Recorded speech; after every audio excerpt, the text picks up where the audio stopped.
Bismillahirrahmanirrahim. Az önce gıda dağıtımımızı yaptık ve yola çıkarak Zantigila kampına geldik. Burada da Türkiye'deki hayırseverlerimizin bağışlamış olduğu süt keçisi projemiz vardı.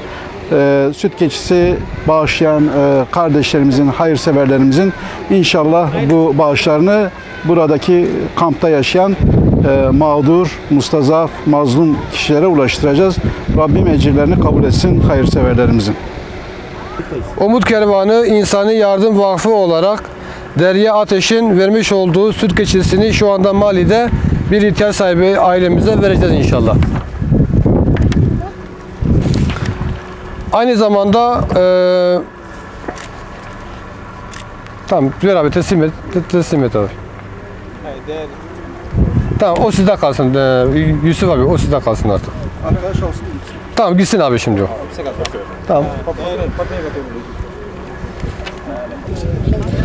Bismillahirrahmanirrahim. Rabbana atina fid dunya hasana ve fil ahireti hasana ve qina azaban nar. Rabbana la tuzigh qulubana ba'da idh hadaytana ve hab lana min ladunka rahma innaka antal wahhab. Allahumma taqabbal minna innaka antas samiul alim ve tub alayna innaka antat tawwabur rahim. Allahumma inna nas'aluka al janna ve ma qarraba ilayha min qawlin aw amal ve na'udzu bika minan nar ve ma qarraba ilayha min qawlin aw amal. Allahumma innaka afuwun kerimun tuhibbul afwa fa'fu anna. Allah bu konuda destek olan, infak eden, başı olan bütün başlarımızdan Allah kabul etsin. Allah razı olsun. Allahümme salli ve sellim ve barik ala seyyidina Muhammed.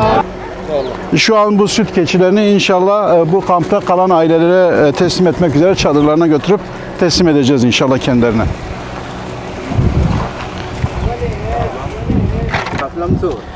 Selamünaleyküm. Aleykümselam. Bunu Türkiye'deki hayırseverler gönderdiler.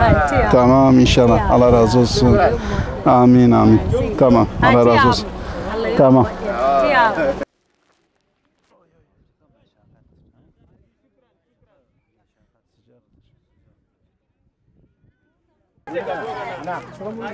Selamünaleyküm. Rahmetullahi ve berekat. Ahlen ve sehlen. Türkiye'deki Müslüman kardeşlerimiz size keçiyi hediye ettiler. Allah-u Teala hayırlarını kabul etsin inşallah. Mübarek olsun, hayırlı olsun. Şu an Zantigila kampındayız. Süt keçisi projemizin birinci etabını tamamladık, teslim ettik. Şu an coşkuyla, sevinç içerisindeler buradaki kardeşlerimiz. İnşallah onlara veda edip yolumuza devam edeceğiz diğer projelerimiz için. Allah razı olsun.